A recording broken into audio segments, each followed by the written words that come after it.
Shalom saudaraku yang dikasih Tuhan kita Yesus Kristus. Hari ini kita akan mendengarkan sebuah kesaksian dari seorang murtadin yang dulu begitu sangat membenci orang Kristen hingga ia pernah melempari gereja dengan batu. Sama seperti Rasul Paulus yang kita ketahui bahwa dia jauh lebih kejam. Dia menganiaya orang percaya, dia membunuh para pengikut Yesus, tetapi kita bisa melihat bagaimana ia diubahkan oleh Roh Kudus, dia mengalami perjumpaan secara pribadi dengan Tuhan, dan juga kita bisa melihat hidupnya mengalami perubahan yang begitu nyata. Jadi langsung saja mari kita dengarkan bagaimana Tuhan Yesus sanggup mengubah seorang pembenci menjadi seorang percaya yang kini berani bersaksi tentang kebenarannya. Langsung saja kita saksikan, selamat menyaksikan, Tuhan Yesus memberkati. Pertama, sebelum saya bersaksi, saya ingin memperkenalkan nama saya. Nama saya Mahmud Abraham, asal-usulnya dari Flores Timur, bagian Solor. Sudah punya istri satu, anak dua. Istri saya dari Lamongan, Jawa Timur. Bapak Ibu yang dikasihi Tuhan, pertama-tama saya juga mengucapkan terima kasih yang begitu besar, luar biasa buat Tuhan Yesus, karena begitu besar kasih sayang Tuhan, sehingga saat ini saya bisa dapat mengenal Dia sebagai Tuhan dan Juru Selamat. Bapak Ibu yang dikasihi Tuhan, dimanapun Anda berada,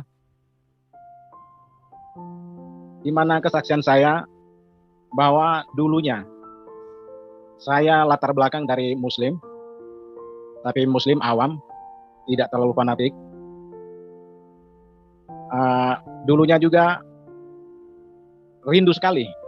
Dari kecil orang tua saya kepingin sekali untuk saya bisa dapat belajar mengaji, karena orang tua tahu bahwa saya punya suara itu bagus, baik itu ajan, bahkan baik itu ngaji. Dan saya lihat begitu banyak teman-teman, bahkan ada di bawah saya, mereka kalau ngaji, mereka cari guru ngaji. Satu orang saja mereka bisa mengerti, bisa dapat mengaji. Tapi di saat saya, Bapak Ibu yang dikasihi Tuhan, begitu orang tua saya begitu korban dan begitu rindu untuk saya harus tahu mengaji supaya mereka senang begitu, karena mereka lihat bahwa suara saya bagus. Namun saat itu sampai 5 guru ngaji pun, 1 guru pun saya tidak, sama sekali tidak mengerti tentang namanya mengaji. Saya percaya bahwa ini semua ada rancangan Tuhan dalam kehidupan saya. Baik, singkat cerita Bapak Mama yang dikasihi Tuhan, di mana dulunya saya sedikit pun dan tidak punya rencana dan tidak punya niat untuk mencari Yesus. Kami tidak punya niat. Tapi Allah yang kita sembah di dalam nama Tuhan Yesus, Dia punya kasih begitu besar. Dia tidak melihat latar belakang saya. Dia tidak melihat, Dia tidak menilai saya punya kejahatan. Tapi saya percaya bahwa Dia datang. Bukan Dia cari orang yang suci, tapi Dia datang cari orang yang berdosa. Malam hari ini, Bapak Ibu yang dikasihi Tuhan, saya mau bilang bahwa saya mengucap syukur dan terima kasih buat Bapak Ibu dimanapun Anda berada. Dan dimana saya berterima kasih karena selama ini sudah mendukung doa buat saya, baik sadar dan tidak sadar. Baik itu doa puasa, doa pergumulan, bahkan doa syafaat.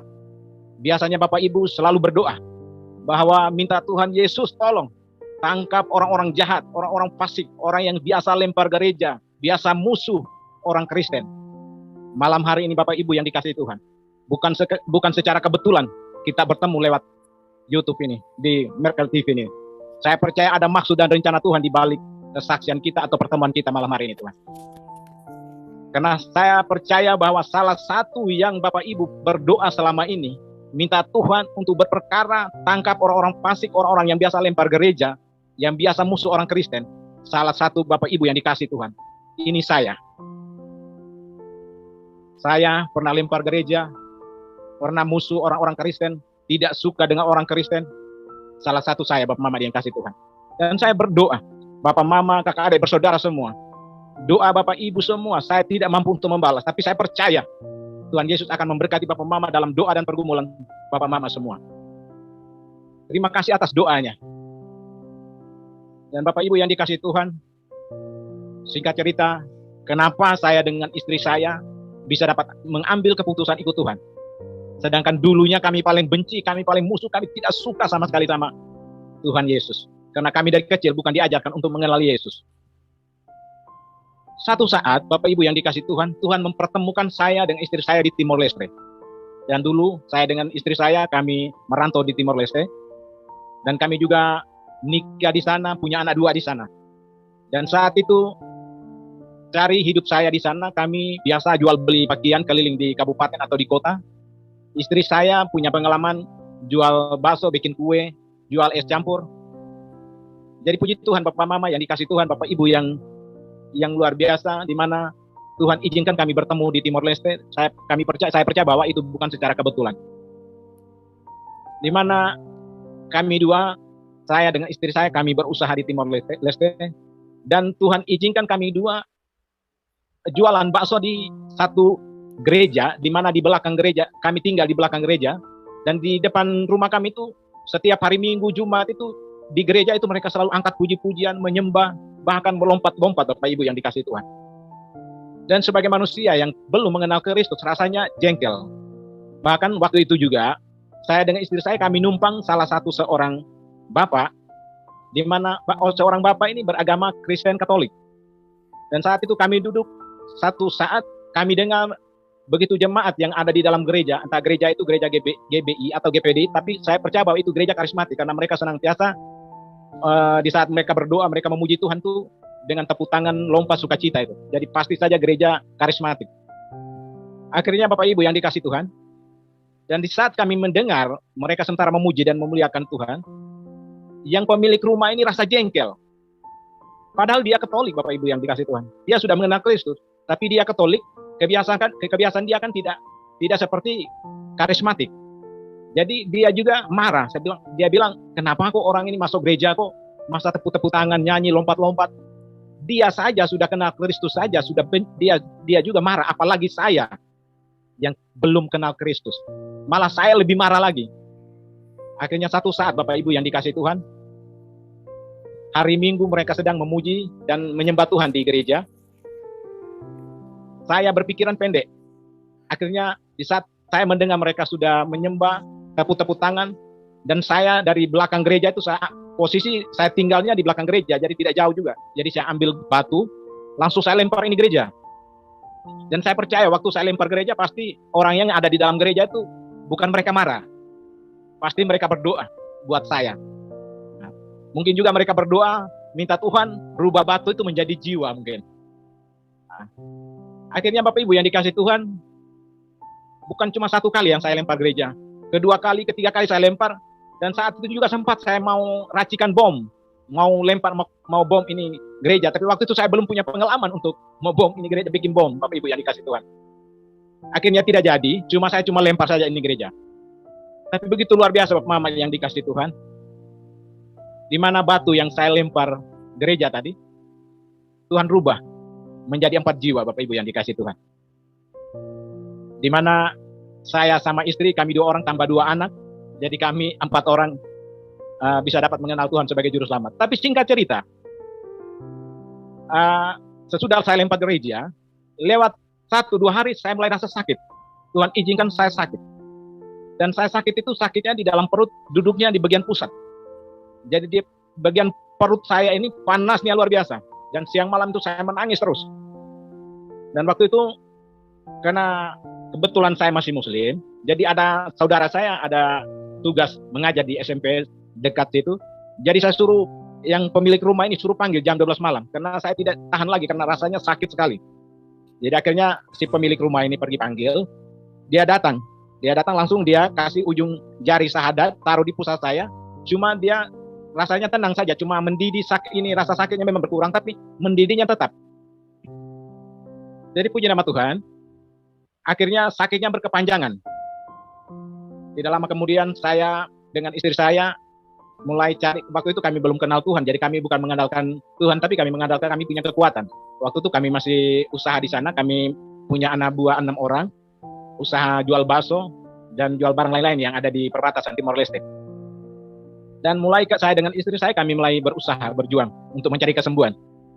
Akhirnya kami Di sana usaha tidak dapat, akhirnya kami turun sampai ke Kupang dan kami cari dukun. Dan dukun itu kami cari di kota Kupang pun tidak mempan. Akhirnya saya pulang dengan istri saya pulang antar istri dengan anak saya di Surabaya. Sampai di Surabaya, kami juga sempat berjuang untuk cari kesembuhan, baik itu dokter, lebih banyak dukun. Tapi puji nama Tuhan Bapak Ibu yang dikasih Tuhan, sampai di dokter pun, cari tahu penyakit pun tidak ketemu. Habis itu mertua saya juga begitu korban luar biasa. Dia cari dukun, bahkan sampai bermalam cari dukun untuk maksudnya mau membantu saya supaya saya bisa sembuh begitu. Tapi begitu luar biasa, dia sudah korban begitu banyak, tapi satu dukun pun tidak mempan. Akhirnya Bapak Ibu yang dikasih Tuhan, saya selama di Surabaya 2 bulan lebih dan sakitnya tidak bisa berhenti. Akhirnya saya pulang, ambil keputusan pulang sendiri untuk berobat di Kupang, di NTT, dengan sampai di Flores. Jadi puji nama Tuhan, akhirnya saya pulang sampai di Kupang, dan waktu itu juga belum kenal Tuhan juga, jadi sempat masih cari-cari dukung juga. Dan cari dukungnya bukan 1-2 orang Bapak Ibu yang dikasih Tuhan. Saya hitung sampai sudah berjumpa ketemu dengan Tuhan itu, saya hitung dukung saya sebanyak 130 lebih dukun. Yang titik terakhirnya di Alor Baranusa yang begitu hebat. Dan waktu itu sebelum saya sampai di Alor, saya langsung kembali ke Flores. Orang tua suruh saya pulang ke Flores untuk berobat di sana. Jadi sampai di Flores sana, orang tua juga memang dengan begitu susah payah berjuang supaya maksudnya bisa cari orang pintar, dukun yang hebat supaya saya bisa dapat disembuhkan begitu. Tapi begitu luar biasa Bapak Ibu yang dikasih Tuhan, namun satu dukun pun tidak mampan. Akhirnya saya pulang kembali ke Kupang, dan sampai di Kupang saya dengan istri saya punya anak, saya kasih tinggal tahan di Flores. Saya dengan istri saya, kami datang di Kupang, kami keliling cari dukun. Di mana yang paling hebat kami pergi. Sampai semua yang kami punya sampai habis, sampai 0 rupiah. Baru tidak lama kemudian kami dengar kabar lagi bahwa ada yang sudah pulang berobat dari Alor Baranusa. Mereka bilang, tidak, lebih bagusnya coba kamu ke Alor Baranusa, karena di sana ada dukun satu paling hebat. Dia di sana kalau orang bikin bagaimana caranya, dia tahu semua. Jadi puji Tuhan Bapak Ibu yang dikasih Tuhan. Akhirnya saat itu memang posisinya sudah tidak ada lagi. Akhirnya saya tanya istri saya bilang, istri bagaimana kalau kita pergi bagaimana? Tapi istri saya jawab, kita bisa pergi, posisinya tidak ada uang lagi. Kalau kakak pergi sendiri tidak apa-apa, kita usahakan pinjam uang. Jadi akhirnya puji Tuhan Bapak Mama yang dikasih Tuhan, akhirnya saya pinjam uang untuk menuju ke Alor Baranusa tadi untuk mencari kesembuhan. Jadi dalam perjalanan menuju ke Alor Baranusa, Bapak Ibu yang dikasih Tuhan, namanya sakitnya luar biasa, sudah agak lama, jadi rasanya kepingin mau sembuh begitu. Jadi sampai di Alor tuh rasanya kepinginnya mau ketemu itu orang. Jadi sampai di sana saya ditemani oleh anak orang Alor, jadi dia tunjuk jalan. Jadi akhirnya sampai sana saya tidur numpang di dia punya rumah. Akhirnya sorenya dia menuju ke dukun punya rumah, mau cari tahu itu dukun ada tidak. Jadi sampai di dukun punya rumah, dukun janji bilang sore. Jadi akhirnya sore menuju ke dukun punya rumah. Akhirnya dukun ketemu sama dukun langsung janjinya suruh dia tunggu di rumah, nanti saya ke sana. Jadi akhirnya Bapak Ibu yang dikasih Tuhan, duduk tidak lama kemudian dukun ini datang. Dan datang dia tanya, anak sakitnya bagian mana? Saya bilang bagian perut, panas. Bagian perut dan panas, dia mendidih begitu. Jadi dia bilang kalau begitu anak tidur di atas tempat tidur. Nanti saya ambil air wudhu, saya sholat tahajud, baru saya pegang saya pegang anak. Oh ya, saya bilang siap Bapak. Jadi puji Tuhan, akhirnya saya naik tidur di atas tempat tidur, dan saya tunggu Bapak si dukun ini ambil air 1 ceret, dan dia sholat habis, baru dia baca mantra di dalam air ini, di ceret ini, baru dia taruh di saya punya perut, Bapak Ibu yang dikasih Tuhan. Sesudah dia baca habis dan dia ambil air taruh di atas perut saya, saat itu perut saya ini gemetar kayak ada barang hidup begitu, gemetar. Akhirnya ini dukun, saya lihat dia punya muka bingung, dia kebingungan, karena dia bilang selama saya tangani orang begitu banyak, ada sakit sampai ulat pun bisa sembuh. Kok masa anak punya seperti ini, kok mana tidak, masa kok tidak bisa? Kok sepertinya kayak barang hidup di perutnya. Akhirnya puji Tuhan Bapak Ibu yang dikasih Tuhan, ya dia besok malamnya dia datang lagi. Dia sudah sorenya, malamnya itu dia sudah pegang. Akhirnya besok malamnya dia datang lagi, dia pegang kedua kalinya. Yang kedua kalinya juga sama. Dia pegang juga sama, dia sholat tahajud, dia baca air mantra, baru ditaruh air itu di saya punya perut, dan di saat itu dia taruh, saya punya perut gemetar. Jadi dia bingung, dia ada akalnya lagi, dia cari akalnya. Kalau gitu besok saja, saya mau ini sebentar saya pulang sholat dulu, saya cari tahu dulu, kalau bisa besok kita ke kebun dulu, ke saya punya kebun. Jadi akhirnya besok dia datang, langsung dia ajak saya menuju ke kebun dia punya. Kebun itu di pinggir laut dan di atas gunung, Bapak Ibu, yang di bawahnya di bawah laut, tapi kita di bagian atas. Akhirnya dia bawa saya ke gunung, ke kebun, dan dia taruh saya di satu pondok rumah. Habis itu dia jalan, kasih tinggal saya sendiri di pondok situ. Saya orang baru, saya juga rasa takut luar biasa. Nah, tapi saya lihat ini Bapak, saya mau panggil dia, tapi tidak lama ini yang Bapak tua yang dukung ini hilang. Entah dia di mana, saya tidak tahu. Nah, tapi dia janji, pesan saya, kamu diam di sini, nanti kamu akan ketemu sama jin. Nanti jin apa saja yang datang, nanti kamu lihat. Sebagai manusia, waktu itu saya bilang, ini saya tidak bisa ini begini. Itu rasanya takut luar biasa. Tapi memang puji Tuhan, luar biasanya kasih Tuhan. Dia jalan selama 2 atau 3 jam begitu, satu jin pun tidak datang ketemu sama saya. Nah, satu jin pun tidak datang ketemu dengan saya. Jadi tidak lama kemudian, sekitar 2 jam lebih begitu, masuk 3 jam, dia datang. Dia datang tanya saya, bagaimana anak? Kamu lihat apa? Dan siapa yang datang? Saya bilang, tidak Bapak, saya tidak ketemu siapa-siapa dan tidak ada orang yang datang ke sini. Oh, kok bisa? Saya bilang, itu sudah Bapak, saya tidak tahu. Cuma tadi tidak ada orang yang datang. Nah, akhirnya, puji Tuhan Bapak Ibu yang dikasih Tuhan, tidak lama kemudian, dia duduk berpikir, dan dia bilang begini, kalau begitu kita pulang saja ke kampung kembali. Akhirnya kami pulang ke kampungnya, dan sampai di rumah, dia duduk lama baru dia renungkan. Dia bilang, selama ini saya tangani orang begitu banyak masalah yang begitu luar biasa, saya kasih mereka minum, berdoa, kasih baca mantra di dalam air, kasih mereka minum, semua mereka punya beban langsung jadi. Kenapa kok anak punya ini kok susah luar biasa? Nah, jadi akhirnya di dalam pikiran hati saya bilang mungkin pasti saja Bapak tua ini mungkin tidak bisa. Jadi tidak lama kemudian dia sendiri yang buka mulut, bahwa dia omong begini, anak jangan marah. Kalau bisa, anak coba cari yang lain dulu, karena Bapak tidak bisa. Akhirnya apa yang terjadi Bapak Ibu yang dikasih Tuhan, akhirnya saya ambil keputusan pulang ke Kupang. Dan sebelum pulang ke Kupang, kami menuju ke Alor Kota dulu. Datang sampai di Alor Kota, masih ketemu seseorang lagi. Mereka cerita bilang, tidak, kalau begitu coba kamu pergi yang di sana. Yang di sana itu dia biasa bantu-bantu orang. Jadi saya juga rasa karena belum sampai di Kupang, masih di Alor, jadi saya bilang kalau begitu coba kita ke sana. Namun puji Tuhan, Tuhan pun tidak izinkan seperti yang saya inginkan. Akhirnya apa yang terjadi Bapak Ibu yang dikasih Tuhan, akhirnya saya ambil keputusan untuk pulang ke Kupang. Dan waktu itu Bapak Ibu yang dikasih Tuhan, saya pulang sampai di Kupang, masuk di rumah, dan saya langsung masuk di dalam kamar, saya menangis. Dan istri saya ikut masuk di dalam kamar, dia tanya saya, Kak, kamu sudah sembuh belum? Jadi saya cuma jawab, masa saya sembuh kok saya menangis? Nah, saya bilang, masa kok saya sembuh kok saya menangis? Pasti saya belum sembuh, jadi saya menangis. Jadi istri saya juga rasa mungkin sudah tidak ada apa-apa lagi, jadi dia juga bingung. Dia juga cuma ucapan bilang begini, Kak, bagaimana lagi, kita sudah berjuang, sudah usaha, sudah habis-habis punya ini. Jadi kita pasrah saja yang di atas. Kalau bilang kakak diizinkan kakak meninggal, tidak apa-apa. Karena ini kita sudah pasrah, sudah tidak ada lagi nih. Tapi luar biasa puji Tuhan Bapak Ibu yang dikasih Tuhan.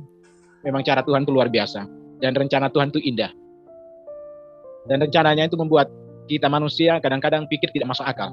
Dan tidak masuk akal itu yang Tuhan buat kita supaya kita juga mengerti tentang rencana Tuhan dalam potong hidup. Kita punya hidup Bapak Ibu yang dikasih Tuhan. Akhirnya singkat cerita Bapak Ibu yang dikasih Tuhan. Saya siang malam tetap menangis karena panas, sakitnya luar biasa. Dan panasnya itu saya kemana-mana itu Bapak Ibu yang dikasih Tuhan. Saya ada handuk kecil, sapu tangan handuk yang kecil, tebal. Jadi saya celupkan air dingin, baru saya taruh di perut dulu, baru saya bisa jalan. Karena panasnya luar biasa perut saya. Jadi waktu itu sebagai manusia, rasanya juga putus asa, kecewa. Karena sudah biasa cari hidup, waktu saya cari hidup, kasih makan istri anak, tiba-tiba sakit. Sebagai kepala rumah tangga rasa, itu pikiran luar biasa, stres. Jadi yang paling ngerinya itu, kalau di saat saya stres itu Bapak Ibu yang dikasih Tuhan, itu kepala saya yang lebih kena ini. Kebanyakan saya titik kepala di dinding gitu, kena stresnya tuh, pukul kepala. Nah, akhirnya puji Tuhan Bapak Ibu yang dikasihi Tuhan, tidak lama memang Tuhan tahu keadaan saya. Jadi tidak lama kemudian di saat siang hari saya menangis, Tuhan utuskan seorang hamba Tuhan lewat di depan rumah saya, dan hamba Tuhan itu sekarang masih ada. Seorang mama, dia punya nama Mama Len Pelokila, tinggal di belakang SMA 2. Dan dia lewat, dia dengar suara menangis. Jadi dia singgah Bapak Ibu yang dikasih Tuhan. Dan dia singgah, dia langsung masuk di rumah saya, dia tanya, kenapa dia menangis? Jadi orang yang ada di dalam rumah itu jawab, tidak, dia ada sakit. Jadi dia juga diam juga.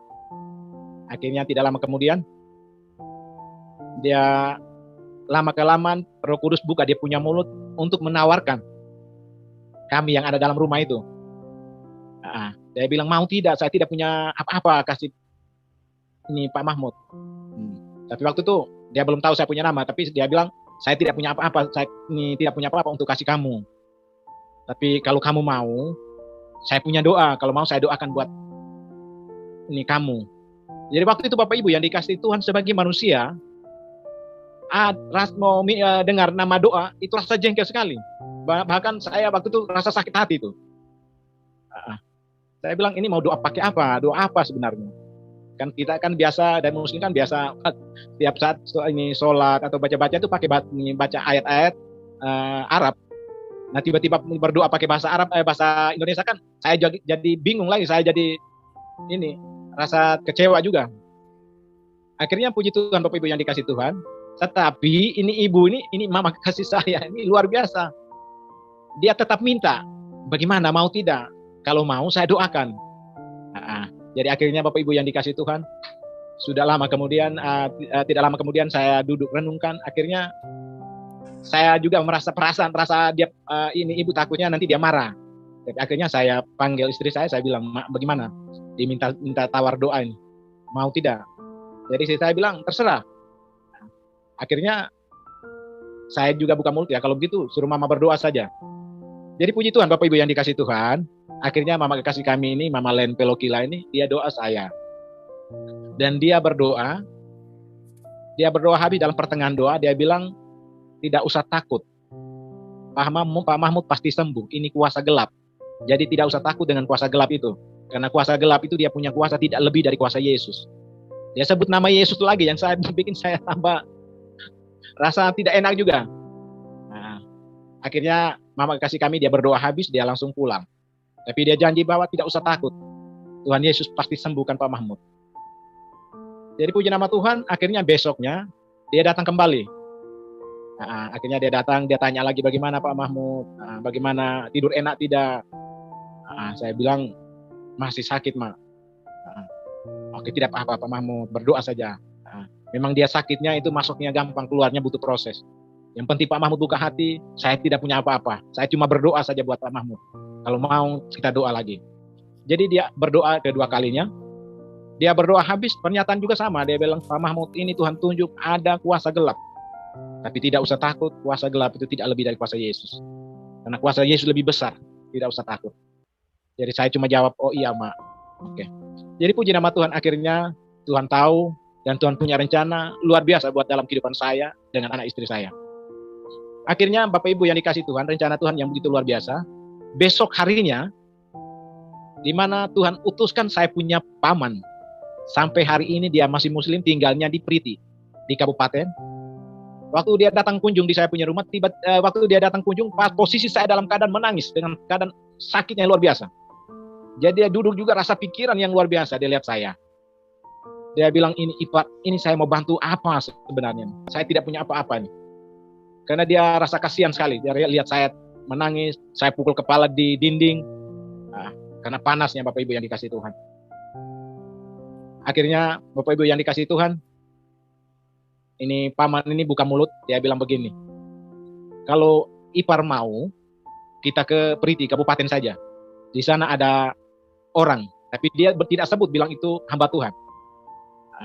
Dia tidak sebut hamba Tuhan. Akhirnya lama baru saya jawab, dia bilang kalau mau saya bawa kamu ke kabupaten sana. Di sana ada orang tahu penyakit. Ya, walaupun dia orang buat, bagaimanapun dia tahu. Nah, akhirnya puji Tuhan Bapak Ibu yang dikasih Tuhan, lama baru saya dengan istri saya jawab. Karena posisi sekarang saya dalam keadaan pikiran, posisi dengan keadaan kosong. Nah, menuju ke kabupaten sana, kalau saya sendiri juga saya sudah rasa beban, sudah berat sekali, apalagi dengan 2 anak, istri 1. Jadi saya pikir lama baru saya jawab. Habis itu saya juga menyesal, saya bilang kenapa kok tidak dari itu hari datang paman. Sekarang posisinya sudah tidak ada apa-apa. Tapi tidak lama kemudian paman ini tetap tanya lagi, bagaimana kamu mau tidak? Kalau kamu mau kita jalan, tidak usah pikir untuk makan minum. Tapi Bapak Ibu yang dikasih Tuhan, paman saya ini dia Muslim, sampai saat hari ini dia masih Muslim. Tapi kalau dia punya beban pergumulan dalam rumah tangganya, dia lari ke hamba Tuhan, bukan dia cari dukun. Akhirnya tidak lama kemudian saya bilang, Mak, bagaimana kita ikut paman ke sana? Akhirnya istri saya juga jawab boleh. Tapi sekarang posisi tidak ada apa-apa. Tapi paman bilang sudah, tidak usah pikir makan minum itu. Jadi akhirnya saya dibawa oleh paman ke Priti, Bapak Ibu yang dikasih Tuhan. Akhirnya singkat cerita, sampai di Priti sana posisinya memang benar-benar terlalu sakit. Jadi saya langsung desak ini paman saya, bilang paman cepat sudah panggil itu orang. Karena saya tidak tahan lagi, tidak lama saya mati ini. Karena terlalu panasnya. Akhirnya paman juga rasa kasihan. Pamannya lari cari ini, lihat ini si orang ini. Sampai di rumah, ternyata si orang yang kami butuh ini, ternyata dia sudah pergi ke sawah. Dia sudah pergi ke sawah. Jadi akhirnya paman pulang. Akhirnya paman pulang, paman bilang posisi sekarang dia ada di sawah. Jadi kalau bisa sore saja. Jadi akhirnya Bapak Ibu yang dikasih Tuhan, akhirnya kami tunggu sore. Dan waktu itu saya masuk tidur di dalam kamar, saya juga rasa tidak tahan juga. Saya berdoa supaya cepat sore gitu, karena posisi masih pagi. Jadi saya bilang, saya berdoa, saya minta supaya cepat-cepat sore supaya bisa ketemu ini orang. Jadi puji Tuhan Bapak Ibu yang dikasih Tuhan, akhirnya tidak lama kemudian sudah sore, paman ini ambil waktu untuk lari, mau cari ini orang, sudah mau ketemu dengan ini orang. Ternyata sampai di rumah, puji Tuhan, Tuhan sudah siapkan hamba Tuhan ini sudah ada di rumah. Nah, akhirnya si hamba Tuhan ini bilang, Om duluan, nanti baru saya dengan teman ikut. Jadi puji Tuhan Bapak Ibu yang dikasih Tuhan, akhirnya si paman ini pulang bawa berita bahwa mereka sudah ada ini orang sudah ada di rumah, tapi dia bilang suruh saya duluan, nanti baru dia sama temannya ikut dari belakang. Nah, akhirnya Bapak Ibu yang dikasih Tuhan, akhirnya saya masuk di dalam kamar, dan pintu jendela dari kamar itu menghadap ke jalan raya. Jadi saya tidur, tapi saya tidur sono, tapi mata saya sementara menuju ke jalan sana. Supaya maksudnya saya mau lihat orang yang mana dari yang mau datang mau tangani saya ini. Akhirnya Bapak Ibu yang dikasih Tuhan, tidak lama kemudian saya lihat dari jauh. Dari jauh saya lihat ada beberapa orang dari jauh, dan hampir mau dekat di rumah begitu saya lihat ada 4 ibu, 1 bapak. 2 orang ibu jalan ke depan, baru satu bapak ini di tengah, baru jalannya dia sementara pikul gitar. Baru 2 orang ibunya jalan dari belakang. Jadi waktu itu saya lihat ini bapak bawa gitar. Jadi buat saya juga rasa emosi, bahkan marah begitu. Ini orang mau bikin apa? Posisi saya ada sakit kok masa mereka datang kok masa bawa gitar. Ya, saya pikir seperti itu sebagai manusia. Akhirnya puji Tuhan Bapak Ibu yang dikasih Tuhan, akhirnya mereka masuk di rumah. Posisi paman tadi waktu pulang dari si hamba Tuhan ini, hamba Tuhan suruh siap, maksudnya suruh pulang, suruh mereka siap hati supaya kami ke sana layani mereka. Dan akhirnya paman juga sibuk untuk ambil kursi susun bagus-bagus untuk maksudnya mau terima tamu begitu. Jadi akhirnya paman sudah susun habis ini kursi. Tidak lama kemudian tamu ini masuk suruh mereka mau duduk di kursi. Si hamba Tuhan ini bilang kalau bisa ada tikar, kita pakai tikar saja, duduk di bawah saja, tidak usah pakai kursi. Jadi akhirnya Bapak Ibu yang dikasih Tuhan, akhirnya paman ini juga angkat semua kursi dan dia cari tikar, dia bentang di bawah lantai itu. Akhirnya kami duduk di bawah lantai. Tapi waktu saya belum duduk di lantai, yang si hamba Tuhan ini tanya si paman saya, mana orang sakitnya itu? Jadi paman jawab, ada di dalam kamar. Suruh mereka keluar, suruh duduk di tengah sini. Jadi akhirnya puji Tuhan Bapak Ibu yang dikasih Tuhan, akhirnya saya dengan istri saya, mereka suruh kami duduk di tengah-tengah, baru mereka 5 orang tadi, hamba Tuhan 5 orang tadi duduk keliling sama saya dengan istri saya. Habis itu sebelum mereka berdoa, mereka angkat puji-pujian Bapak Ibu yang dikasih Tuhan. Yang tidak membuat saya dengan istri tidak masuk akal itu, di mana mereka angkat puji-pujian ini saya dengan istri saya kami tidak mengerti sama sekali. Ya, kami tidak mengerti sama sekali. Di saat mereka angkat puji-pujian, Roh Kudus jamah saya dengan istri saya yang begitu luar biasa. Saya dengan istri saya kami menangis yang luar biasa Bapak Ibu yang dikasih Tuhan, yang tidak masuk akal punya. Jadi waktu itu saya menangis, istri saya juga menangis yang begitu serius. Istri dari paman saya ini dia lihat kami menangis dulu di bawah sampai kepala kami ini sampai kena tikar begitu. Jadi dia juga ada tanda tanya, kenapa kok kamu dua kok masa mereka nyanyi kok kamu dua menangis? Padahal dia tidak tahu bahwa saya dengan istri saya ini kami dijamah oleh Tuhan. Bapak Ibu yang dikasih Tuhan. Akhirnya apa yang terjadi? Habis mereka nyanyi angkat puji-pujian habis, baru mereka berdoa. Dan puji-pujian kami tidak mengerti. Kalau dia punya puji-pujian sampai sekarang saya masih ingat. Mereka angkat puji-pujian begini bunyinya. Bapa, Engkau sungguh baik, kasih-Mu melimpah di hidupku Bapa, dan seterusnya. Padahal puji-pujian saya dengan istri kami tidak mengerti sama sekali. Kenapa kok itu puji-pujian sampai di saat mereka angkat puji-pujian saya dengan istri saya merasa sepertinya kaki tangan kami ini kayaknya mau terlepas.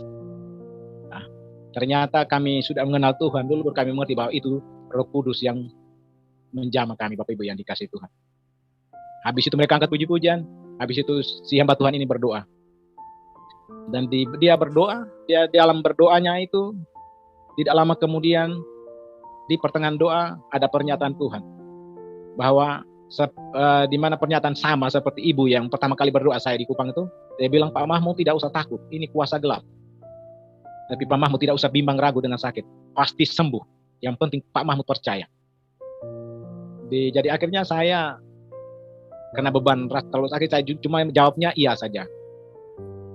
Puji Tuhan Bapak Ibu yang dikasih Tuhan, akhirnya ini ibu tetap berdoa dan berdoa habis amin. Lalu mereka pamit pulang. Dan pulang habis, besoknya mereka datang kembali. Besok sorenya mereka datang kembali. Dan mereka datang kembali juga. Mereka tetap 5 orang tadi. Dan mereka buat seperti malam pertama. Mereka tidak mau duduk di kursi. Mereka tetap suruh duduk di bawah lantai pakai tikar. Jadi akhirnya mereka suruh saya dengan istri saya. Kami duduk di tengah. Baru mereka 5 orang tadi lingkar kami. Jadi saat mereka berdoa, sebelum berdoa, mereka angkat puji-pujian. Tapi anehnya Bapak Ibu yang dikasih Tuhan, pujian mereka angkat tidak ganti, cuma pujian satu saja, yaitu Bapa Engkau sungguh baik. Di saat mereka angkat puji-pujian ini, saya dengan istri saya menangisnya luar biasa sekali Bapak Ibu yang dikasih Tuhan. Padahal sebenarnya pujian orang karismatik itu pujian banyak sekali puji-pujian. Tapi saat itu Roh Kudus jamah mereka tetap angkat itu puji-pujian. Dan di saat mereka angkat puji-pujian saya dengan istri saya menangisnya luar biasa Bapak Ibu yang dikasih Tuhan. Akhirnya Bapak Ibu yang dikasih Tuhan 2 kali mereka layani saya. Dan habis itu mereka angkat puji-pujian, mereka berdoa. Berdoa habis, pernyataan Tuhan lagi kembali. Bahwa Pak Mahmud tidak usah takut. Pak Mahmud pasti sembuh. Pasti sembuh. Tapi sakitnya masih tetap Bapak Ibu yang dikasih Tuhan. Mungkin hati saya mungkin belum terbuka atau bagaimana saya tidak tahu. Tapi waktu itu masih sakit. Tapi di saat itu mereka melayani saya kedua kalinya. Sebelum mereka pulang, mereka dapat berita dari Kupang, dari kota, bahwa ada kelompok KPI menuju ke kabupaten itu. Di hamba Tuhan ini punya gereja. Jadi akhirnya dia kasih informasi kepada saya bahwa Pak Mahmud kalau mau, besok ada hamba Tuhan dari Kupang, dari provinsi. Kalau mau ikut saja, ikut KPI supaya didoakan. Jadi waktu itu Bapak Ibu yang dikasih Tuhan, saya dengan istri saya kami masih aktif untuk sholat, bahkan istri saya juga masih sholat karena istri saya dari Lamongan Jawa Timur, saya di sana 1 RT 1 masjid, jadi memang terlalu fanatik. Jadi waktu itu saya ajak dia mau pergi ke gereja untuk ikut KPI, istri saya tidak mau, karena dia bilang jawab begini, saya takut nanti mereka ini bujuk kita atau rayu kita masuk ke Kristen. Jadi waktu itu saya yang sakit, akhirnya saya sendiri ambil keputusan untuk ikut Bapak Ibu yang dikasih Tuhan. Akhirnya singkat cerita Bapak Ibu yang dikasih Tuhan, Saya sendiri ikut dan saya dengar mereka ikut, mereka puji-pujian. Habis itu dengar firman Tuhan. Habis sesudah firman Tuhan, ada pengumuman dari hamba Tuhan, pemimpin puji-pujian, suruh yang punya beban suruh maju ke depan supaya hamba Tuhan doakan. Jadi akhirnya saya maju, Bapak Ibu yang dikasih Tuhan. Tapi saya maju ke belakang. Saya tunggu orang semua maju habis, baru saya maju ke belakang, dari belakang. Akhirnya puji Tuhan, Bapak Ibu yang dikasih Tuhan, akhirnya saya juga didoa oleh hamba Tuhan dan sempat juga dijamah oleh hamba Tuhan ini. Dan dia jamah saya habis, saya pulang. Tapi sebelum saya pulang itu, sesudah KPI itu ada pengumuman lagi bahwa bagi jemaat yang punya beban pergumulan, besok ada doa pribadi di gereja. Ada pengumuman lagi seperti itu. Jadi kalau punya beban pergumulan, datang saja kita layani doa pribadi di gereja. Jadi Bapak Ibu yang dikasih Tuhan, akhirnya saya pulang, saya kasih tahu istri saya. Akhirnya istri saya juga, dia diam saja. Dan waktu itu juga besoknya mau menuju ke gereja, saya minta istri saya juga, saya bilang, Mak, ayo kita ikut ini doa pelayanan pribadi di gereja, mau tidak? Tapi istri saya tetap tidak mau, karena dia tetap ambil air wudhu, dia tetap sholat biasa. Akhirnya puji Tuhan, Bapak Ibu yang dikasih Tuhan, akhirnya posisi saya yang sakit, jadi saya sendiri yang ke gereja. Saya pagi-pagi menuju ke gereja, saya lihat di dalam ruangan gereja itu, Bapak Ibu yang dikasih Tuhan, bahwa sekitar ada 4 atau 5 kelompok yang sudah dilayani oleh hamba Tuhan. Sementara dilayani oleh hamba Tuhan. Dan saya lihat di satu kelompok itu, dia jangka lamanya pelayanan sekitar 1 jam atau 1 jam lebih. Tapi begitu luar biasanya kuasa Tuhan, yang luar biasanya, yang dimana waktu itu saya pas berdiri di depan pintu gereja, ada seorang ibu lihat saya. Lihat saya berdiri di depan gereja, dan dia tanya, bagaimana Pak, mau minta pelayanan? Saya bilang, iya Mak. Akhirnya dia bilang, oh mari, ini saya dengan ibu ini ada duduk kosong. Jadi mari Pak, belum tahu nama saya, tapi mari Pak, mari duduk sini kok, ini kami layani. Jadi akhirnya saya duduk di tengah, 2 orang ibu ini duduk samping kiri kanan saya. Satu orang ibu berdoa, 1 orang ibu dengar suara Tuhan. Yang anehnya Bapak Ibu yang dikasih Tuhan, berdoa tidak sampai 5 menit Bapak Ibu yang dikasih Tuhan. Berdoa tidak lama kemudian, seorang ibu berdoa, seorang ibu dengar suara Tuhan. Jadi seorang ibu ini yang dengar suara Tuhan ini, dia bilang, ibu stop dulu, ini ada suara Tuhan buat Pak Mahmud. Ya. Jadi saya rasa sukacita sekali Bapak Ibu yang dikasih Tuhan. Saya senang sekali. Ini suara pasti, pemikiran saya sebagai manusia, saya bilang ini pasti suaranya, pasti saya pulang ke rumah, saya beli obat amoxicillin atau obat apa saja, pasti saya minum, pasti saya sembuh. Saya bilang gitu. Saya pikir dalam hati seperti itu. Atau pulang sampai di rumah, timba air di tong begitu, minum, sembuh begitu. Tapi suaranya lain Bapak Ibu yang dikasih Tuhan. Suaranya saya dengar menyakiti hati saya. Suaranya begini, Pak Mahmud, ini suara Tuhan Yesus langsung buat Pak Mahmud. Bahwa nanti Pak Mahmud pulang, jam 12 malam Pak Mahmud bangun berdoa. Saya dengar ini suara, saya rasa memang benar-benar saya marah. Saya marah kenapa? Seperti jam 7, jam 8 kan ada. Kenapa sampai jam 12 baru suruh bangun berdoa? Nah posisi sekarang membuat saya pikiran tuh, sampai di rumah ini, di dalam rumah itu semuanya Muslim. Kalau ada orang Kristen, ya masuk akal, dia bisa bantu untuk kasih bangunkan saya di tempat jam 12 malam. Akhirnya Tuhan kasih saya hikmat, karena saya mau ikut ini suara tadi. Tidak lama kemudian Tuhan angkat saya punya muka, lihat ini paman saya dia punya jam weker, tapi jam wekernya biasa, bukan bunyi. Jadi saya ambil ini jamnya paman weker ini, saya bawa masuk ke dalam kamar, saya tancap di bagian kaki tapi bagian atasnya tempat tidur, bagian kaki. Ya, jadi saya tancap situ, akhirnya sampai malamnya mau tidur, saya panggil istri saya, kami masuk mau tidur, begitu saya pegang istri saya punya tangan, kami tidak sholat lagi Bapak Ibu yang dikasih Tuhan, kami ikut pernyataan Tuhan tadi. Jadi saya pegang istri saya, kami berdoa begini, kami tidak berdoa, kami tidak susun kata-kata yang bagus dulu, kami berdoa tidak. Kami cuma berdoa, cuma sepotong begini. Tuhan Yesus, dalam keadaan saya pegang istri saya punya tangan di bagian kanan, istri saya bagian kiri, saya di kanan. Jadi kami mau tidur, kami duduk luruskan kaki, baru saya pegang istri saya punya tangan, baru saya berdoa begini. Tuhan Yesus, tolong bangunkan kami di tepat jam 12 malam, kami mau berdoa. Bapak Ibu yang dikasih Tuhan. Saya mau tanya, doa tadi panjang atau pendek? Saya percaya bahwa orang Kristen belum pernah doa sependek seperti itu. Kadang-kadang dia berdoa mungkin sampai 2-3 jam berhenti. Tapi saat itu saya cuma berdoa, Tuhan Yesus tolong bangunkan kami di tepat jam 12 malam kami mau berdoa. Doa sepotong saja Bapak Ibu dia yang dikasih Tuhan, dia menggoncang sorga malam hari itu. Apa yang terjadi Bapak Ibu yang dikasih Tuhan? Di mana di tengah malam tiba-tiba Roh Kudus kasih bangunkan saya, dan saya langsung duduk dan lipat kaki. Tiba-tiba saya lihat saya dalam keadaan duduk lipat kaki di tempat tidur. Dan waktu itu saya bingung. Saya bilang, ini siapa kasih bangunkan saya? Saya lihat istri saya di bagian kanan, dia dalam keadaan ngorok. Tidur nyenyak sekali Bapak Ibu yang dikasih Tuhan. Akhirnya saya kasih bangunkan istri saya. Saya bilang, Mak, Bang, sudah kita berdoa.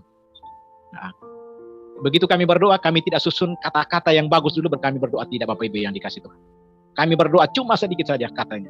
Berapa kata saja kami berdoa. Jadi saya pegang istri saya punya tangan, saya berdoa begini, Tuhan Yesus, tolong sembuhkan kami punya penyakit, amin. Akhirnya Bapak Ibu yang dikasih Tuhan, akhirnya kami tidur. Kami tidur, akhirnya besok paginya bangun, saya cerita istri saya lagi. Saya cerita istri saya jawab begini, itu mungkin secara kebetulan. Tapi yang di dalam diri saya ini, saya kok rasa kayak penasaran sekali, kok bisa? Saya bilang kok bisa? Kok tepat sekali jam 12 malam kasih bangun tuh. Akhirnya istri saya bilang secara kebetulan, tapi saya bilang ini malam saya buat lagi. Saya mau berdoa ulang lagi. Jadi akhirnya malam kedua Bapak Ibu yang dikasih Tuhan, kami habis makan, mau istirahat. Akhirnya saya panggil istri saya, kami masuk tidur. Sebelum kami tidur, saya pegang dia punya tangan, berdoa sama yang seperti malam pertama. Berdoa juga kami tidak rubah Bapak Ibu yang dikasih Tuhan. Doa kata-kata sama. Jadi akhirnya saya berdoa, Tuhan pegang dia punya tangan dan saya berdoa, Tuhan Yesus tolong bangunkan kami di tepat jam 12 malam kami mau berdoa. Amin. Nah, akhirnya langsung kami tidur. Apa yang terjadi Bapak Ibu yang dikasih Tuhan, tiba-tiba seperti malam yang pertama, tiba-tiba saya lihat dalam keadaan duduk lipat kaki di atas tempat tidur. Dan saya lihat istri saya di bagian kanan sementara ngorok, bahkan tidur begitu lenyap, begitu luar biasa. Tapi di pikiran hati saya bilang, ini siapa yang kasih bangunkan saya? Apa yang terjadi Bapak Ibu yang dikasih Tuhan, tiba-tiba Roh Kudus angkat saya punya muka. Lihat arah ke jam, tidak lebih tidak kurang, tepat jam 12 malam. Wah, luar biasa Bapak Ibu yang dikasih Tuhan. Akhirnya apa yang terjadi Bapak Ibu yang dikasih Tuhan, besoknya saya cerita lagi. Istri saya tidak jawab, bilang itu secara kebetulan lagi. Dia diam saja. Akhirnya malam yang ketiga, saya ikut kembali. Saya berdoa ulang lagi, supaya saya mau lihat malam ketiga ini ada apa sebenarnya. Akhirnya makan habis, saya dengan istri saya, kami tidur kembali, dan saya berdoa juga tidak rubah kata. Tetap seperti malam pertama dan malam kedua. Saya pegang istri saya punya tangan, saya berdoa. Tuhan Yesus, tolong bangunkan kami di tepat jam 12 malam, kami mau berdoa. Akhirnya Bapak Ibu yang dikasih Tuhan, malam itu Tuhan tidak kasih bangunkan saya, tapi Tuhan sendiri yang datang di depan saya, dan dia nadakan kedua tangannya di depan muka saya, Bapak Ibu yang dikasih Tuhan. Dan di telapak tangannya itu, Bapak Ibu yang dikasih Tuhan, dia kasih saya firman. Waktu itu saya tidak tahu itu firman. Dan dia di dalam telapak tangan itu ada huruf dan angka, dan saya ingat sampai pagi. Habis itu Bapak Ibu yang dikasih Tuhan, paginya hamba Tuhan yang melayani kami datang di rumah, yang melayani kami itu dia datang lihat, maksudnya mau lihat kami di rumah Bapak Ibu yang dikasih Tuhan, mau cari tahu sudah keadaan baik atau tidak. Akhirnya dia masuk, dia tanya saya, dia bilang, Pak Mahmud bagaimana, tidur enak tidak? Nah, saya jawab, Ma, ya tadi malam saya tidur enak, tapi saya ada mimpi, Ma. Oh, mimpi apa Pak Mahmud? Tidak, tadi malam saya mimpi ada huruf dan angka, tapi angkanya ini 14, 6, tapi hurufnya itu YOH. YOH. Tapi sebelum hamba Tuhan itu datang, saya sudah panggil paman saya sama anak-anak ini. Saya punya paman, punya anak, saya tanya. Waktu itu masih muslim, jadi saya hobi masih main judi Bapak Ibu yang dikasih Tuhan. Jadi waktu itu saya pikir itu angka nomor KP atau kupon putih begitu Bapak Ibu yang dikasih Tuhan. Jadi saya panggil ini paman, saya tanya, paman di sini ada orang masih jual KP atau nomor kupon putih kah? Jadi paman jawab, memang dulu mereka jual tapi sekarang tidak lagi. Saya bilang, tadi malam saya mimpi ada ada 3 angka. Saya omong 3 angka, tapi saya masih pikir ke huruf tadi. Huruf tadi ada 3 huruf ini. Ini apa sebenarnya 3 huruf ini? Tapi paman bilang tidak, dulu memang mereka jual, tapi sekarang tidak lagi. Tapi tidak lama kemudian, akhirnya tidak ada. Akhirnya saya dulu diam. Tidak lama kemudian Tuhan utuskan hamba Tuhan itu datang di rumah. Akhirnya dia tanya, Pak Mahmud, bagaimana tidur enak tidak? Saya bilang, Mak, saya tidur enak tadi malam, cuma saya ada mimpi. Oh, mimpi apa Pak Mahmud? Coba ceritakan. Jadi saya cerita, saya bilang tidak Mak, tadi malam saya mimpi bapak tua satu, mukanya saya tidak bisa lihat, tapi dia datang pakai jubah putih, tapi dia nadakan kedua tangannya ini di depan saya. Di depan saya, tapi di telapak tangannya itu ada huruf dan angka. Jadi saya bilang, dia jadi hamba Tuhan ini tanya, huruf apa, angka apa? Jadi saya bilang huruf YOH. Angkanya berapa? 14:6. Oh iya Pak Mahmud. Jadi ditanya ulang lagi, mana Alkitab? Dia ambil Alkitab, dia suruh anak buahnya buka habis baru dia tanya ulang lagi. Dia bilang tadi angka berapa Pak Mahmud? 14:6. Hurufnya YOH. Kalau kita punya YOH itu Yohanes. Kalau 14:6 itu Yohanes 14 ayat yang ke-6. Ya. Nah, jadi akhirnya Bapak Ibu yang dikasih Tuhan, jadi firman ini mereka tidak baca. Yang hamba Tuhan tadi tidak baca, tapi suruh saya sendiri baca. Jadi mereka bilang begini, Pak Mahmud, ini firman untuk Pak Mahmud. Jadi biar saja Pak Mahmud yang baca, kami tidak baca. Nah, jadi akhirnya Bapak Ibu yang dikasih Tuhan, jadi akhirnya firman tadi saya disuruh saya baca. Jadi akhirnya saya sendiri baca Bapak Ibu yang dikasih Tuhan. Jadi akhirnya saya baca. Di mana firman Tuhan bilang, kata Yesus kepadanya, Akulah jalan dan kebenaran dan hidup. Tidak ada seorang pun yang datang kepada Bapa kalau tidak melalui aku. Jadi hamba Tuhan ini lihat saya, dia langsung omong, Pak Mahmud, itu bukan kami yang omong. Itu Yesus sendiri yang datang omong sama Pak Mahmud. Jadi saya langsung pukul testa Bapak Ibu yang dikasih Tuhan. Pukul testa bukan apa, saya pikir apa? Pemikiran saya begini, selama 30 tahun lebih saya menyembah saya punya Allah, belum pernah dia datang mengaku, akulah jalan dan kebenaran dan hidup. Masa saya dengan istri saya berdoa tidak begitu panjang, berdoa cuma sebentar, masa dia langsung hadir? Kan itu luar biasa sekali Bapak Ibu yang dikasih Tuhan. Jadi akhirnya malam, dan dia kasih saya firman di Yohanes 14 ayat ke-6 itu. Habis itu di dalam penglihatan saya itu Bapak Ibu yang dikasih Tuhan, dia bawa saya ke satu tempat Bapak Ibu yang dikasih Tuhan. Satu tempat itu di dalam saya sudah keliling di Ramayana apa semua itu tidak ada seperti di situ Bapak Ibu yang dikasih Tuhan. Tempatnya memang luar biasa. Baru di mana di tempat itu saya dikelilingi oleh para malaikat, dan malaikat itu mereka tidak bikin apa-apa Bapak Ibu yang dikasih Tuhan. Mereka cuma memuji Tuhan, memuliakan Tuhan yang luar biasa. Dan situ saya dengar puji-pujian yang mereka nyanyikan begini. Haleluya, haleluya, haleluya, haleluya. Itu puji-pujian di sorga. Itu pujian luar biasa. Saya percaya bahwa itu puji-pujian sorga punya Bapak Ibu yang dikasih Tuhan. Akhirnya Bapak Ibu yang dikasih Tuhan, akhirnya besok pagi saya bangun, saya bersaksi. Kalau sekarang bersaksi, kalau dulu belum ini saya bilang cerita. Saya cerita. Jadi akhirnya saya cerita sama istri saya, istri dari bibi saya, paman saya cerita semua. Mereka akhirnya bibi, saya punya paman punya istri dari Kristen, tapi dia kawin saya punya paman, akhirnya masuk Muslim. Waktu istri saya ajak ke gereja untuk ikut doa pribadi, bibi saya marah karena waktu dia tidak mau ikut. Bibi saya bilang, coba kamu ikut ini dulu adek. Tapi istri saya ini marah, mukanya merah sekali, karena mereka kebiasaan satu waktu mereka tidak buang sholatnya itu. Jadi puji Tuhan, akhirnya Bapak Ibu yang dikasih Tuhan, akhirnya saya bersaksi habis, saya cerita habis semua. Akhirnya besok siangnya kami istirahat siang, saya masuk tidur di dalam rumah, di dalam kamar. Istri saya sama istri dari paman saya, mereka tidur di samping rumah di bawah pohon mangga. Dan siang itu Tuhan memperlihatkan buka mata dari istri dari paman saya, di mana bibi saya ini lihat saya jalan di depan, sementara pikul salib, baru Tuhan Yesus dari belakang saya, jalan dari belakang. Jadi bibi saya ini rasa sedih, dia panggil, Bapak, jangan kasih dia pikul lagi, dia ada sakit. Tapi jawab Tuhan Yesus begini, tidak, dia harus pikul salib. Jadi Bapak Ibu yang dikasih Tuhan, ikut Tuhan Yesus itu benar-benar menderita. Kalau hamba Tuhan, saya hebat apapun, dia bilang ikut Tuhan Yesus itu enak, sedikit pun saya tidak percaya.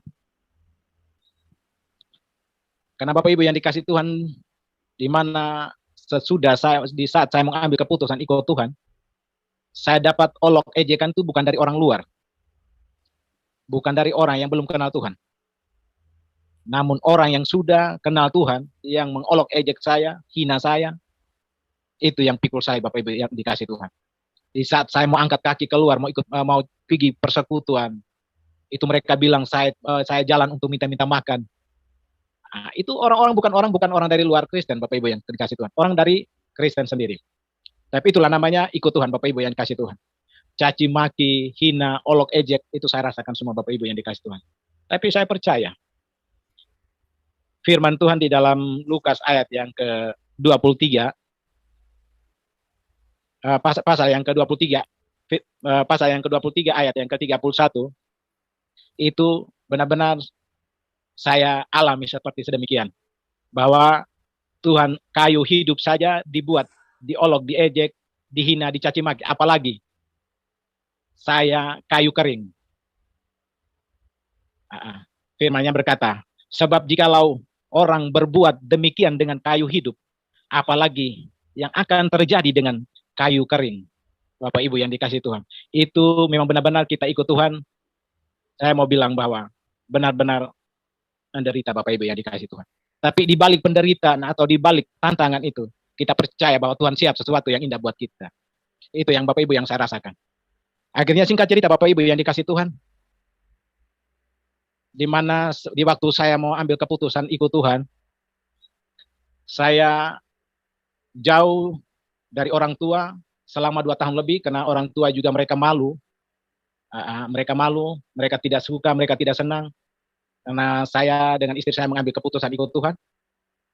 Di mana sebelumnya itu kami ambil keputusan ikut Tuhan, saya pulang waktu di Flores itu saya hampir sempat juga, di mana orang tua memang berjuang untuk mencari dukung, tapi memang Tuhan tidak izinkan untuk terjadi dalam hidup kesembuhan terjadi dalam diri saya. Bahkan waktu itu juga sempat saya lari ke hutan, mau bunuh diri, sudah pasang tali, mau gantung diri, bahkan sudah berdiri di jurang, mau lompat, mau buang diri juga, Tuhan tidak izinkan Bapak Ibu yang dikasih Tuhan.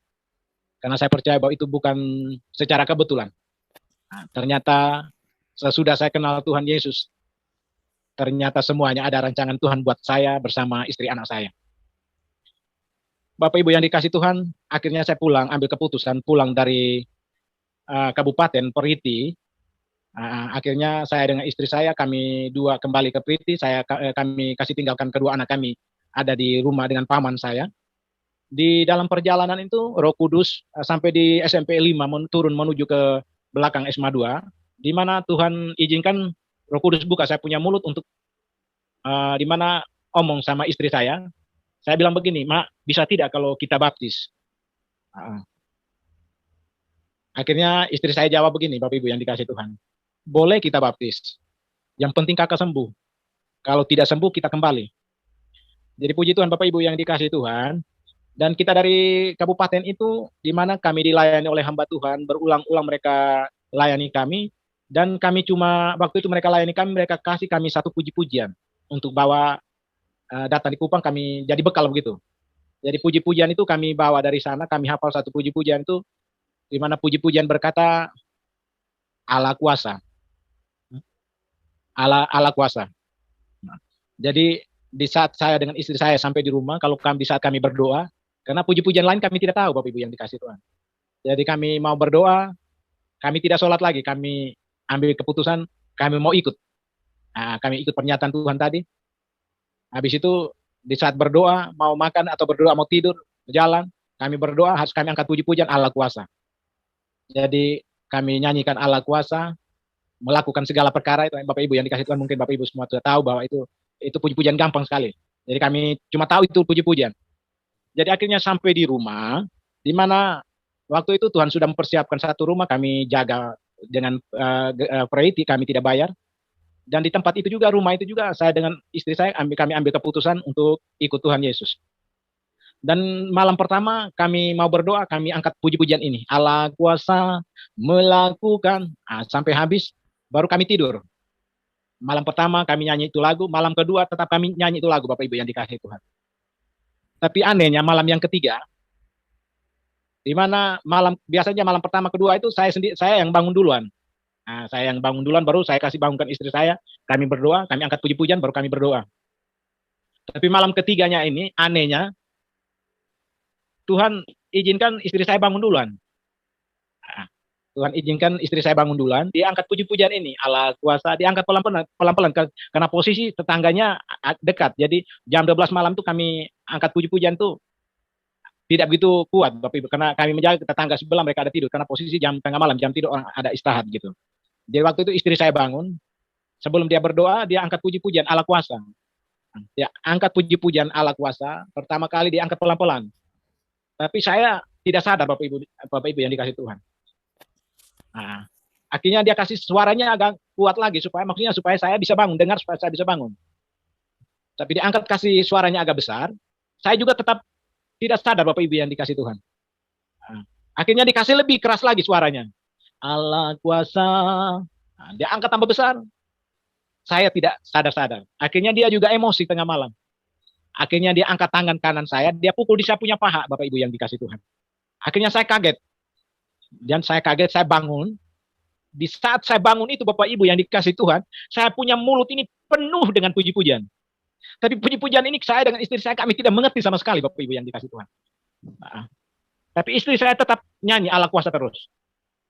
Nah, dia angkat Allah kuasa, saya bilang, Ma, jangan dulu, ini gampang sekali ini puji-pujian ini, mau keluar nih puji-pujian. Nah, tapi istri saya marah. Kalau gampangnya nyanyi sudah, supaya kita tidur, sudah malam gini. Nah, dia bilang begitu, marah, Bapak Ibu yang dikasih Tuhan.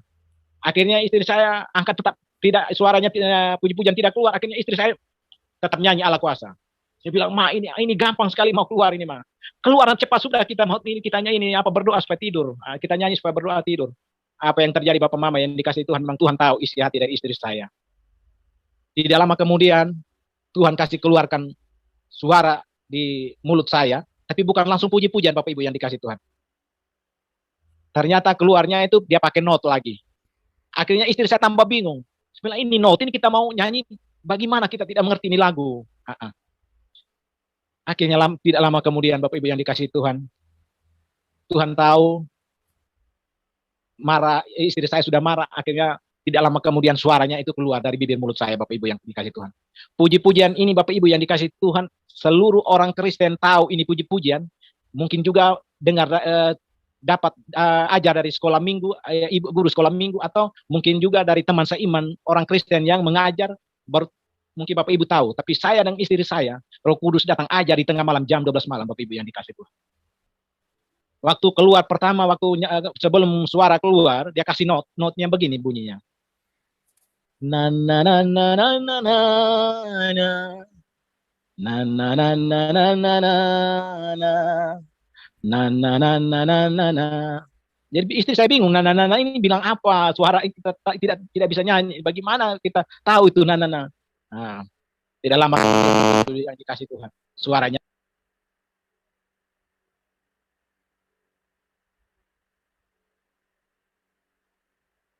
Pak, mic-nya Pak, mic-nya.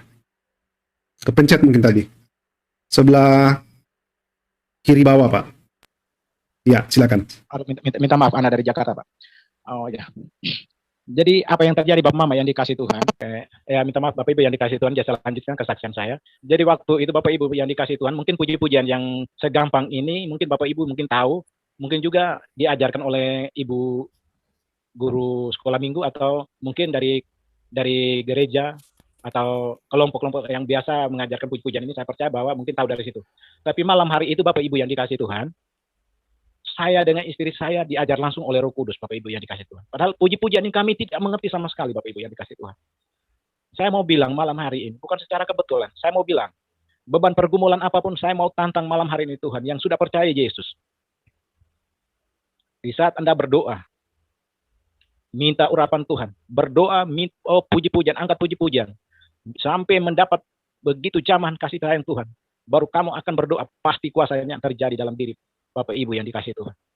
Ini yang saya pernah alami Bapak Ibu yang dikasih Tuhan. Saya mau minta Bapak Ibu yang dikasih Tuhan, tidak usah takut dalam beban masalah pergumulan dalam rumah tangga. Karena Allah yang kita sembah ini bukan Allah mati. Allah yang kita sembah benar-benar Allah yang hidup. Orang mau bilang apa? Orang mau bilang hina dia kotor, najis. Saya mau bilang bahwa Allah benar-benar yang kita sembah, benar-benar dia yang hidup. Namanya kebenaran, banyak orang musuh. Jadi Bapak Ibu yang dikasih Tuhan, tidak lama kemudian, puji-pujian ini saya dengan istri saya malam hari itu juga. Langsung keluar dari bibir mulut saya dan kami sampai hari ini, puji-pujian itu kami tetap nyanyikan Bapak Ibu yang dikasih Tuhan. Dan begitu kami angkat puji-pujian itu Bapak Ibu yang dikasih Tuhan, kuasanya luar biasa. Karena itu semua datang dari Roh Kudus.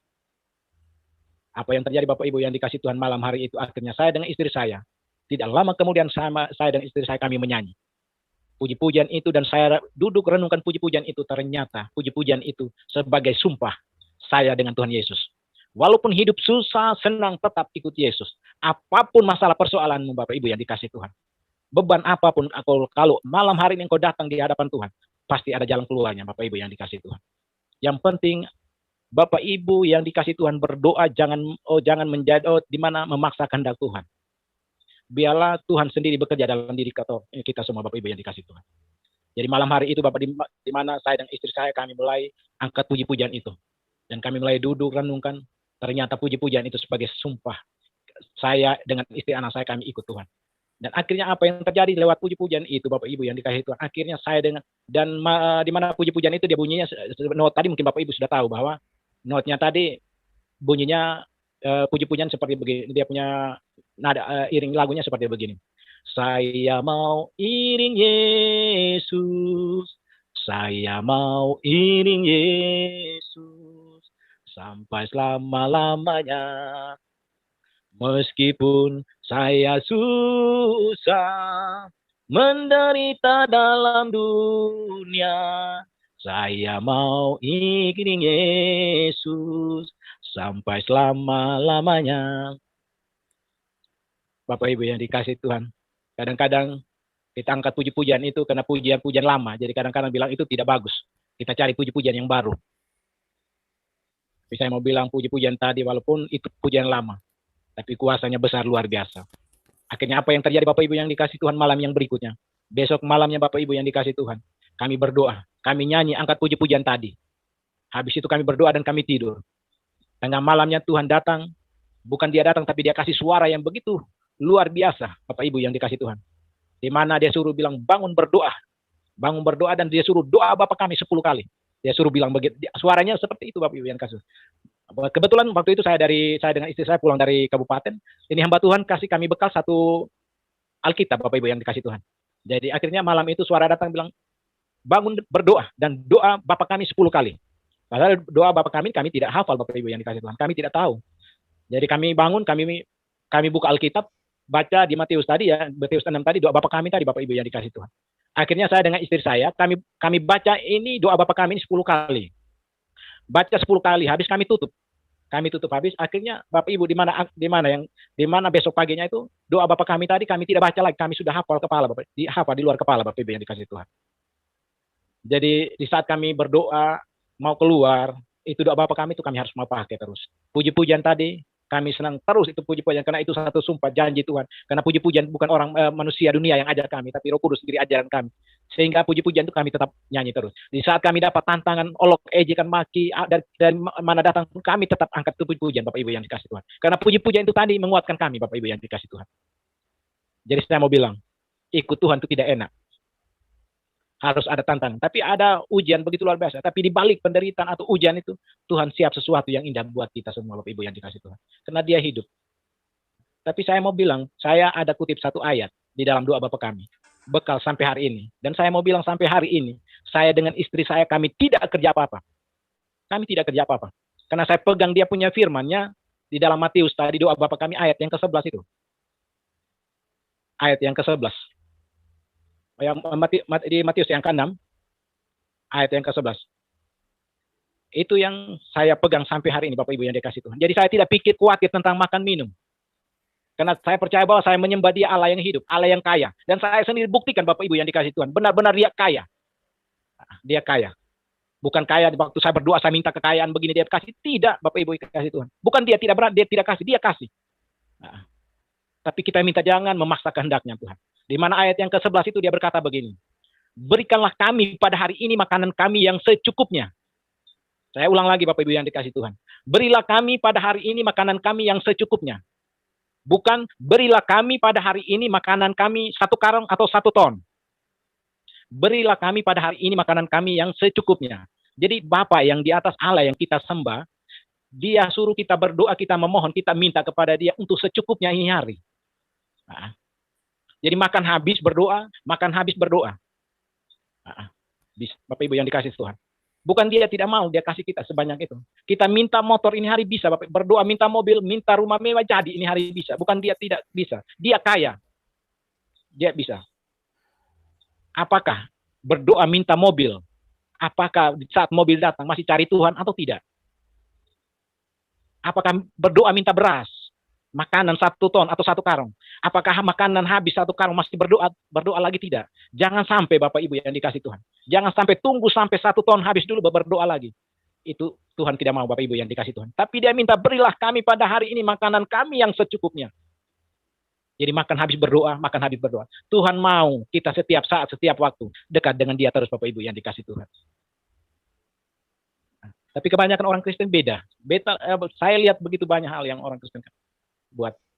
Kadang-kadang mereka minta sesuatu di mana memaksa kehendak Tuhan. Ada satu kesaksian hidup yang luar biasa. Di mana saya nyatakan bahwa Allah yang kita sembah ini Allah kaya benar-benar nyata. Saya mau buktikan ini malam saya harus bersaksi. Saya mau kasih tahu sama Bapak Ibu supaya Bapak Ibu mereka supaya tahu bahwa benar Allah yang kita sembah benar Dia hidup. Dan Dia kaya. Satu saat saya masuk di satu gereja dan gereja itu dulu saya tinggal di belakang gereja dan saya tidak tahu itu gereja itu saya masuk pertama kalinya di Kota Kupang itu. Padahal gereja itu waktu bangunnya itu saya mau angkat batu lempar. Tapi waktu teman ajak saya, pertama kali saya masuk gereja, teman ajak saya, dia bilang Pak Mahmud ayo ke gereja saya yuk. Saya bilang oke, saya ke sana. Saya punya pemikiran itu gereja ada di Kota Kupang atau di Sikumana begitu. Ternyata Bapak Ibu yang dikasih Tuhan, Dia bawa saya turun di tempat gerejanya adalah gereja Kristus Gembala di Obobo.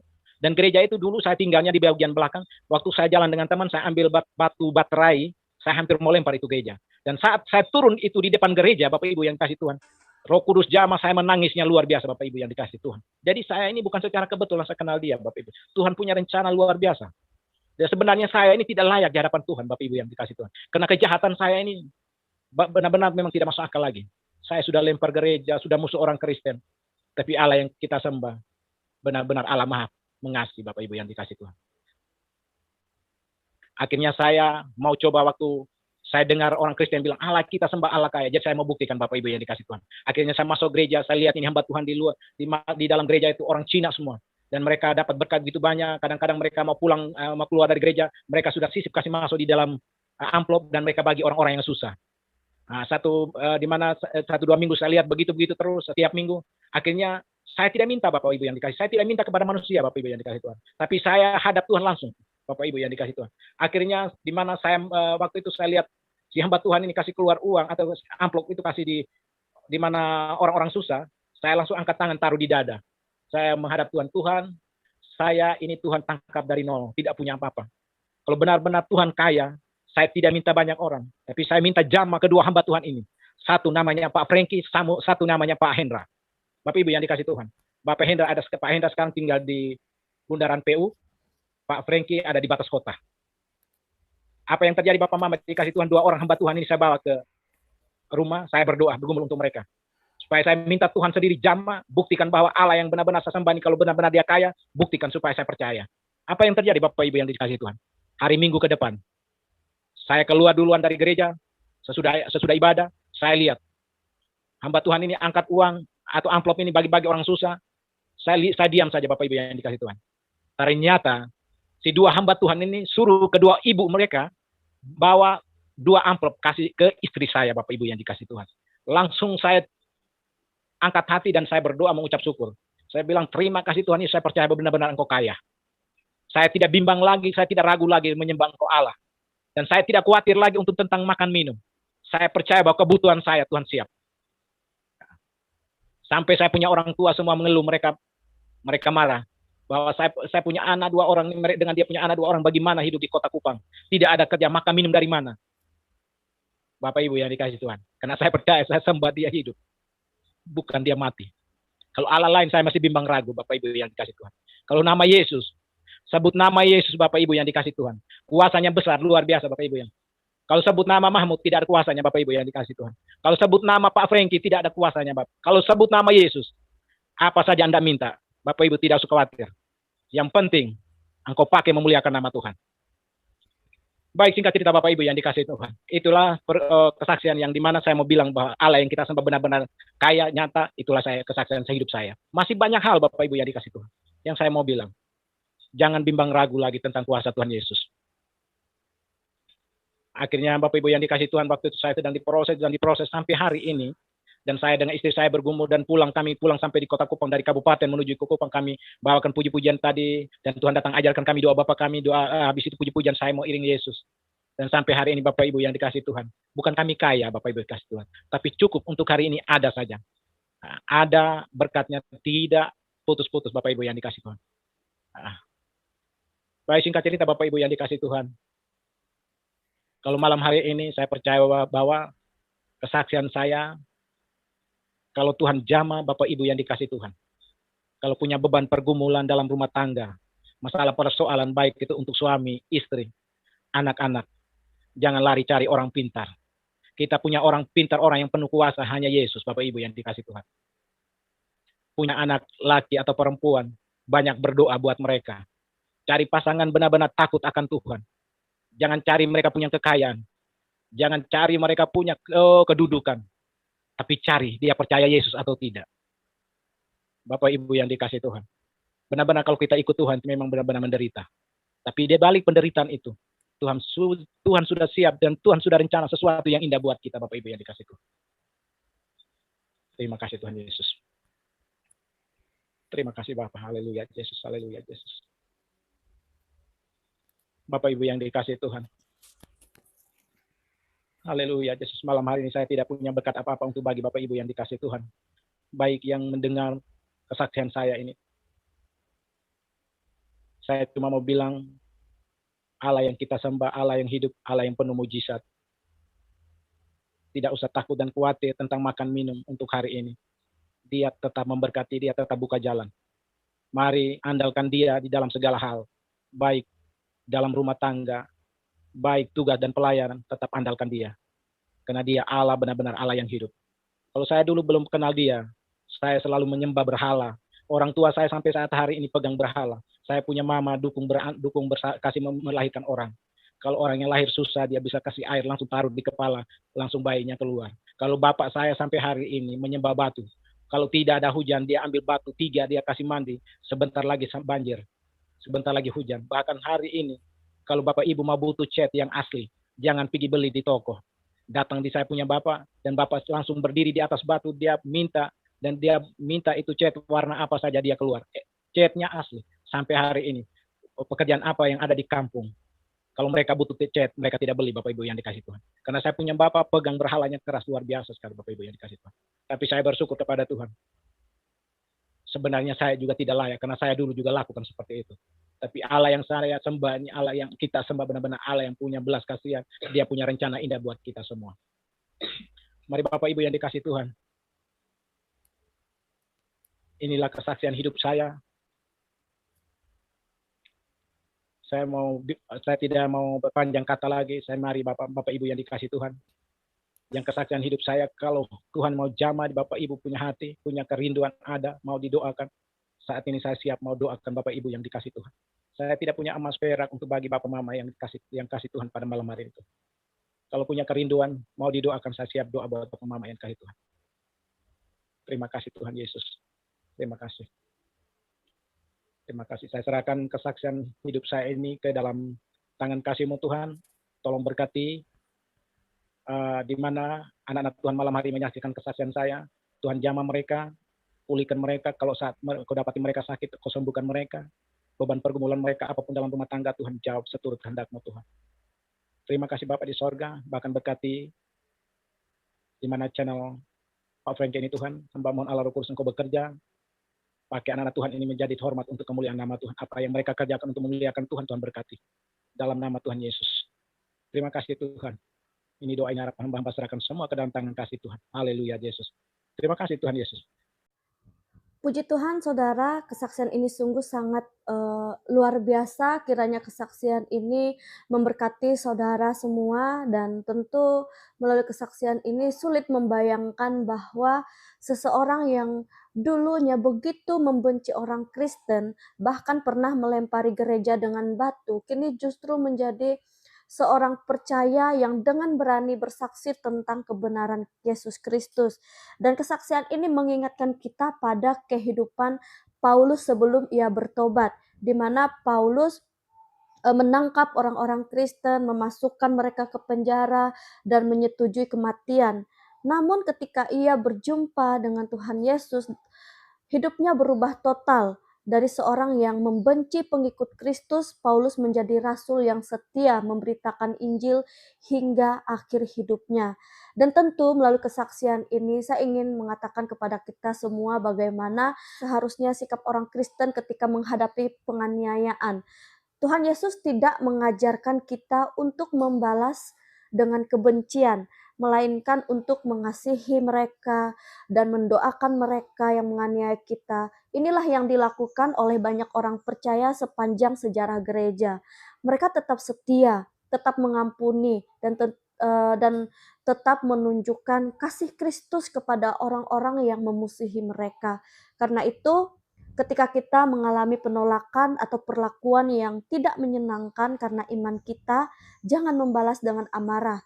Tetaplah berdoa, mengasihi, dan percaya bahwa Tuhan sanggup menjamah hati orang yang paling keras sekalipun. Jika Tuhan dapat mengubah Paulus dan juga pribadi dalam kesaksian ini, maka Tuhan juga sanggup mengubah siapa saja. Saudaraku yang dikasihi Tuhan kita Yesus Kristus, jika kesaksian ini memberkati saudara, tuliskan komentar saudara, bagikan bagaimana Tuhan berbicara mulai kesaksian ini kepada hidup saudara. Dan jangan lupa untuk membagikan video ini kepada keluarga, sahabat, dan orang-orang di sekitar saudara.